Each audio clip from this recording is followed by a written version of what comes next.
objective of disclosing the information is that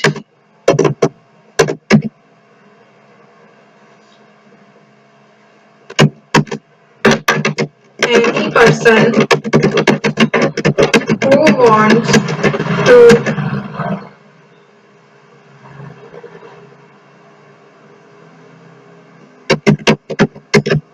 analyze the financial activities should be should not be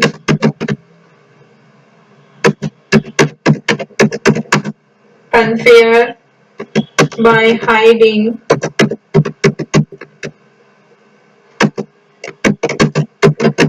any facts। तो इस वाले third point में क्या कहा गया है, मेन ऑब्जेक्टिव क्या होता है, डिस्क्लोज करने का सारी इंफॉर्मेशन किसी भी पर्सन को, जो पर्सन उसको एनालाइज करना चाहता है फाइनेंशियल एक्टिविटीज को, ठीक है, शुड नॉट बी अनफेयर, तो अनफेयर नहीं होगा कि उससे कोई भी इंफॉर्मेशन जो है हाइड की जाए, ठीक है, हाइड की जानी चाहिए, ठीक है। तो नेसेसरी होता है, इंपॉर्टेंट होता है, इंफॉर्मेशन को पूरी तरह से या फिर बोल सकते हैं मस्ट बी फेयर होनी चाहिए और सेटिस्फैक्ट्री होनी चाहिए, मतलब कि इम्पार्शियल, उसका जो है इम्पार्शियलिटी होनी चाहिए उस इंफॉर्मेशन में, ये पूरी डिटेल जो है इसको डिस्क्लोज करनी चाहिए अपने यूजर को। तो अगर मैं ओवरव्यू इसका देती हूँ पूरा कंक्लूजन, तो कन्वेंशन ऑफ अकाउंटिंग क्या होता है, कन्वेंशन ऑफ फुल डिस्क्लोजर क्या होता है, ये इसमें जरूरत होती है अकाउंटेंट को प्रोवाइड करने की सभी रेलिवेंट मटेरियल या फिर कोई भी इंपॉर्टेंट इंफॉर्मेशन जो होती है फाइनेंशियल स्टेटमेंट्स में रिलेटेड टू, चाहे नोट्स हो या फिर इनेबल करने के लिए यूजर को, ताकि वो और ज्यादा अच्छे डिसीजन ले पाए, ठीक है, एनालाइज कर सके और अच्छे से। अब इसका ऑब्जेक्टिव आपने देख लिया है, एग्जाम्पल्स देख लेते हैं इसके। एग्जाम्पल्स की अगर बात करें तो फर्स्ट एग्जाम्पल क्या है, अकाउंटिंग पॉलिसीज एंड मेथड्स, और कौन सा एग्जाम्पल हो सकता है, रिलेटेड टू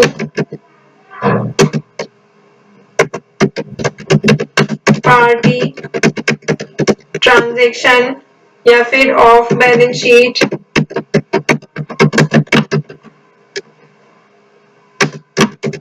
आइटम। जैसे एग्जांपल के लिए अगर मैं दूं तो नाम लीजेस लिख सकते हैं, लीजेस, ठीक है।